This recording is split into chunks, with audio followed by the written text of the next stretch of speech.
galima ir užkasti. Ir dabartiniu metu visuomenis statosi, bet buvo anksčiau toksai, kur čia tualetai labai tvarkingi, viską, bet matyt plečiasi, žmonių daugėja, negali aptarnauti, atvažiuoja grupės, atvažiuoja autobusai, aišku, lankomas vasarą, judėjimas čia didelis. Į dviračių taką eina iki pat Kauno kelias. Galima su dviračiu atminti, kas turi. Taigi Panemunė visą laiką, čia dar važiuojant yra pora piliakalnių. Toliau irgi dviračių takas dar eina, bet jau čia jau neįrengtas. Bet važiuoja su dviračiu. Vasarą buvom, tai čia grupė, bet gal bus įkliūtė.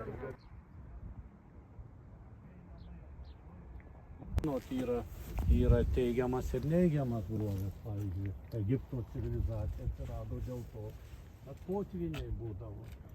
Ten prie Jantijupės, Gango upės ir kad potviniai, nes kiekvienais metais patrėšia dirvą. Auga, kryžderliai gali apsemesti, tam dumblo, aišku, dešlė žolė, bet gyventojams yra negerai, todėl dabartiniu metu įsikėlė ant kalno. Kurie čia dar tarybiniais laikais, kurie namai stojo, aišku, dabar Gesas, kada atsirado 960 metais, jokių potvynių nebūna, todėl statosi namai. Bažnyčia, kaip minėjau, viena iš seniausių bažnyčių, yra, matosi, galite ir pastebėti, architektūros stilius yra, ir labai netgi tokį aprašą radau, kad yra tos nišos yra paskaičiuota, kad pagal tas nišas yra gali atspėti netgi mėnulio fazės, kada keičiasi mėnulį ir panašiai. Tai tais laikais 590 metų, 580.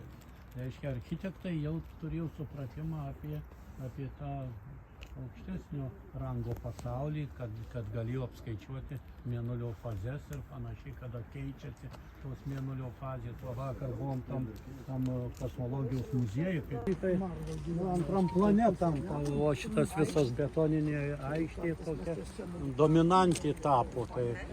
Kiti skaito, kad čia kada būna tie masiniai renginiai, tai čia labai tvarkinga, čia susėsti gali žmonės, kurie pagyvenę, kiti gali pastovėti. Ir va čia prieinam prie nuotraukų.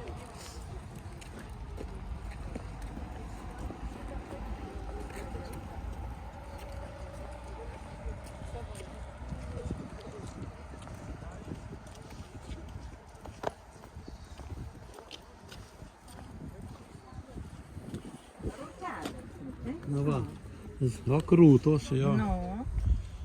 Matot, kaip centrinis altorius kaip atrodė, aišku, tuo metu, kai čia visą laiką pamaldos buvo iki 19 amžiaus maždaug. Paskiau, kada jau čia po tų potvinių tokių žmonės įsikėlė, matot, potviniai, kokie, aišku, buvo nepatogu gyventi, ten gyventojas likęs. Taigi liko tokia nuošaliai vietoj. Karo metu Napoleono laikais nukentėjo.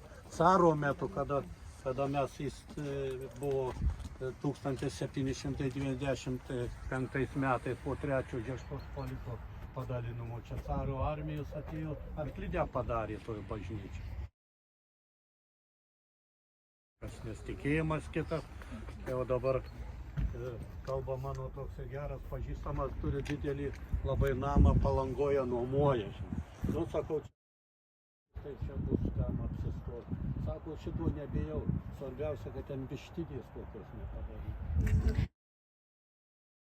Jie supratimą arklidės padarė. Napoleonas Vokietija, kada per pirmą pasaulinį karą dar veikianti bažnyčia, vargonus išmontavo, visus vargonus buvo vargonai gana tokie garsus, buvo italų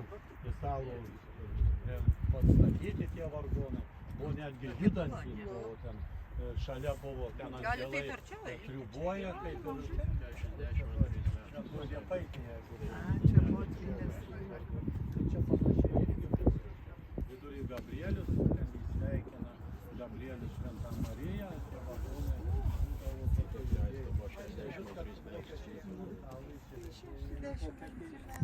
nebeliko. Ne, tai jų neaišku, kur jie atsirado. Tai matot, kaip 32 metais kaip atrodė, 23 metais bažnyčia atrodė. Nu, dabartiniu metu po restauracijos, aišku, tie autorių nėra. Va, Zapiškis 41-44 metais per karą. Ir labai nukentėjo 46 metais. Netgi matosi vienas kampas, kur yra. Va, vienas kampas toksai paliktas specialiai, kadangi ledai, kada plaukia čia, kada patvinta, tai ledai didžiulė jėga, ten šluoja viską. Tai faktiškai išrovė ir medžius tie ledai visus, aplamdė tą bažnyčią, dabar tai biškį patvarkyta, va paliktas kampas, kaip maždaug ten, kaip nukentėjo toje bažnyčia nuo ledų. Aišku, jinai to ledus atlaikė, bet va, apgadino daug. Medžių nebeliko faktiškai nei vieno, visi nuplaukė į Kuršių marias. Ir ten potviniai, aišku, gyventi buvo netinkama vieta.